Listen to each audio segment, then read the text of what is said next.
I am back, and do not think that I will not be talking about what happened on the Republican side. You will be sadly mistaken. As we all know, Ted Cruz won the Iowa caucus, but it is without huge problems. Now, before I begin, here is what he said after the win. So tonight, the state of Iowa, the Democrats here, seem to be in a virtual tie between one candidate who admits he's a socialist and the other candidate who pretends she's not. I wish them both luck. You know, smug as he is, he was not backing down then until it was possibly done. The Ben Carson camp is accusing Cruz camp of trying to sabotage Carson. Now let it be clear, Carson had no shot, and frankly, I am not even sure why he's even running. I am still trying to figure out that one. However, in this video, both the parties in question discussed what is going on with Mr. Carson. Our political team passed on a CNN news story that CNN broke. The news story said that Ben Carson was not continuing from Iowa on to New Hampshire. He was not continuing to South Carolina. Instead, he was going home to Florida. That was a news story CNN had posted. And our political team passed it on to our supporters. It was breaking news that was relevant. Now, subsequently, the Carson campaign put out another statement saying that he was not, in fact, suspending his campaign. And I apologize to Ben for our team not passing on their subsequent clarification. But this is not a campaign that scapegoats our staffers, that holds someone out and fires them for political purpose. So no, we're not going to scapegoat anybody. It's clear that there were people who tried to take advantage of a situation, who tried to distort information. There's no question about that.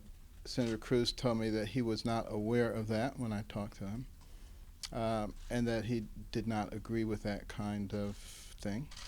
And we'll wait and see what he does to demonstrate that.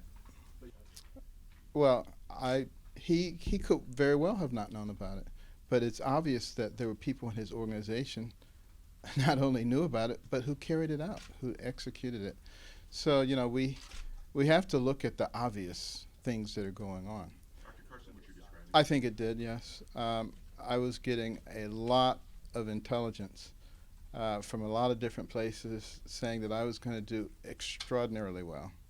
And I do think it affected that. There was one instance where my wife went to a caucus, and my representative had already spoken, but the Cruz representative had spoken and told people that I was, in fact, not going to be continuing. Now look, folks, I have said from the very beginning that Cruz cannot be trusted, and I mean that.